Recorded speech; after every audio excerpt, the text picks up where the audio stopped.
Hello everyone. तो जैसा कि हम सब जानते हैं, हमारी कंट्री में कुछ ब्यूटी स्टैंडर्ड्स हमेशा से ही प्रमोट किए गए हैं, जिसमें मोस्ट कॉमन है फेयर होना। इसीलिए हमारी कंट्री में हमेशा से ही फेयरनेस क्रीम की मार्केटिंग बहुत अच्छी हुई है एंड लोगों ने भी उसको बहुत अप्रिशिएट किया है। रादर हमें इसको प्रमोट नहीं करना चाहिए। स्किन में फेयर होने से ज़्यादा इम्पोर्टेंट होता है आपकी स्किन टोन इवन होनी चाहिए और एक हेल्दी स्किन होनी चाहिए। स्पेशली फीमेल्स को इस चीज़ का ज़्यादा क्रेज रहता है कि उनकी स्किन टोन और लाइट हो, इसलिए वो किसी भी कंप्लेन के लिए, चाहे उन्हें एक्ने हो चाहे पिगमेंटेशन हो, इसके लिए वो केमिस्ट के पास जाती हैं। एंड केमिस्ट से वो जब कोई भी मेडिसिन मांगते हैं तो वो यूजुअली उनको स्टेरॉइड बेस्ड ऑइंटमेंट्स या क्रीम्स देते हैं। तो इनिशियली जब वो उसको लगाते हैं पेशेंट, तो चाहे उनकी पिगमेंटेशन है, चाहे उनको टैनिंग है या एक्ने है या कोई और भी इन्फेक्शन है, तो वो सब इन्फेक्शन इनिशियली उससे ट्रीट भी हो जाते हैं और वो रिज़ल्ट उनको इतना अच्छा लगता है कि पेशेंट उसको रिपीटेडली और बार बार ही यूज़ करने लगते हैं। इनफैक्ट कुछ लोग उसको सालों भर लगाते रहते हैं और उसके बाद क्या होता है कि एक पर्टिकुलर टाइम आता है जिसके बाद उसका रिज़ल्ट आना बंद हो जाता है।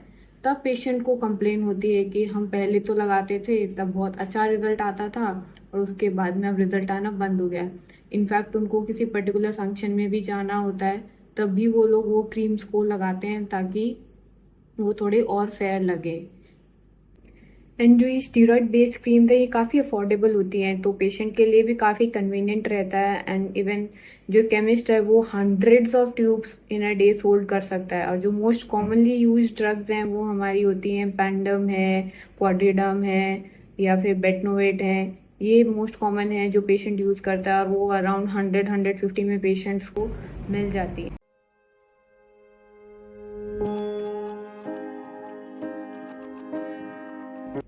एक तो हमारी फेस की स्किन बहुत थिन होती है ऑलरेडी, ऊपर से जब हम उन पे स्टेरॉइड्स लगाते हैं तो उनके जो साइड इफ़ेक्ट्स होते हैं वो और ज़्यादा होते हैं। तो जो कि मोस्ट कॉमनली पेशेंट फील करता है बहुत लंबे टाइम लगाने के बाद, वो ये होता है कि उसको स्किन अपनी बहुत थिन लगती है या फिर जो उनको रेडनेस बहुत फील होती है, धूप में नहीं जा सकते, धूप में जाने पे उनको बहुत जलन होती है। क्योंकि स्टीरॉइड्स क्या कराते हैं, वेजो कंस्ट्रिक्शन, जो आपकी ब्लड वेसल्स हैं उनको पतला करते हैं। बट आप जैसे ही वो ट्यूब्स लगानी बंद करते हैं, साथ में फोटो सेंसिटिविटी होगी, आप जितना धूप में जाएंगे आपको उतनी ज़्यादा बर्निंग और उतनी ज़्यादा इरिटेशन होगी धूप में।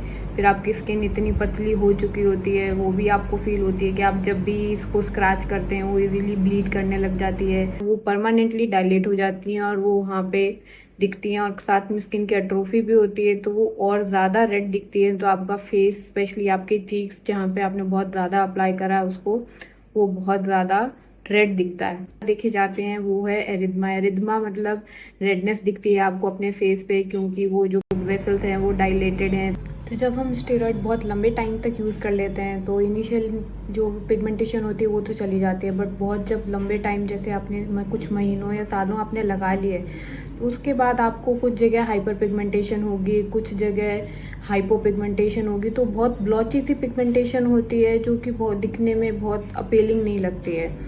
और फिर उसके बाद बहुत से पेशेंट हर्सुटिज्म की कंप्लेन से आते हैं, जो कि होता है कि फेशियल हेयर ग्रोथ होती है आपके पूरे चीक पे, चिन पे, पूरे एरिया पे बहुत मोटी हेयर ग्रोथ होने लगती है, जो कि स्टेरॉइड के कारण ही होती है। या फिर बहुत लोगों को एक्ने हो सकता है, पस्चूल्स हो सकते हैं जो कि पेनफुल होते हैं।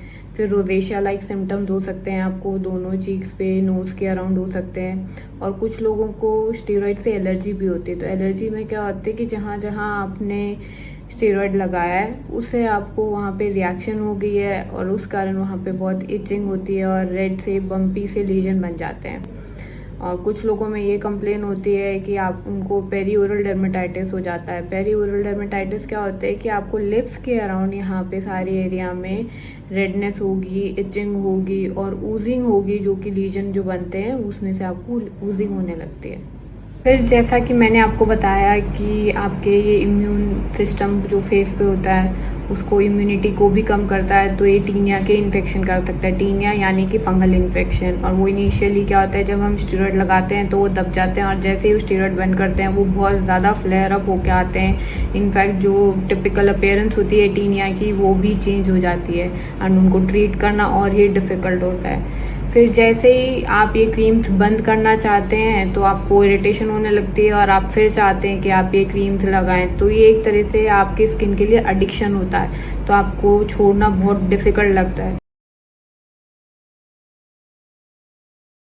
के ट्रीटमेंट के लिए हम क्या कर सकते हैं? सबसे पहले तो आपको इन दवाइयों को लगाना बंद करना होगा। कोई भी क्रीम जो आपने केमिस्ट से ली है फेयरनेस के लिए, उनको आप सबसे पहले बंद करें। जो आपको अगर इरिटेशन बहुत ही ज़्यादा फील होती है तो आप इसमें आइस के कंप्रेसेस करें और मॉइस्चराइज़र लगाना शुरू करें। डेली दिन में आप ट्वाइस या थ्राइस लगाना शुरू करें एंड मॉर्निंग में आप सनस्क्रीन अप्लाई करें। सनस्क्रीन आपको एवरी 2 to 3 आवर्स अप्लाई करनी है, क्योंकि ऑलरेडी आपको बहुत ज़्यादा फोटो सेंसिटिविटी है, तो आप और कोई क्रीम लगा नहीं सकते, क्योंकि आप कुछ भी लगाएंगे तो उससे आपको लगेगा कि आपको जलन हो रही है। और इसके ट्रीटमेंट में टाइम लगता है। इनिशियली 3 मंथ्स तो सिर्फ मॉइस्चराइज़र और सनस्क्रीन पे रखा जाता है, ताकि आपकी स्किन उस स्टेरॉइड से अलग रह के अपने आप को नॉर्मल फील करे। और वो जब वो नॉर्मल फील होने लगती है तो उसके बाद उसमें जो पिगमेंटेशन रहती है या जो भी प्रॉब्लम है, उसके लिए फिर हम करते हैं आप डॉक्टर को अपने कंसल्ट करें। पिगमेंटेशन के लिए वो आपको पर्टिकुलर कोई मेडिसिन या क्रीम्स देंगे लगाने के लिए। अगर आपको पस्ट्यूल्स हैं या टीनिया हैं, उसके लिए आपको अलग मेडिसिन दी जाएंगी और ऑलमोस्ट वो ट्रीटमेंट कंप्लीट होने में आपको 6 मंथ्स लग जाएंगे। बट अगर उसके बाद भी कुछ लाइट कलर के लीजन्स रह जाते हैं या फिर जो ब्लड वेसल्स हैं वो अगर डायलेटेड रहती हैं, तो उसके लिए आपको लेज़र्स ही करवानी पड़ेंगी।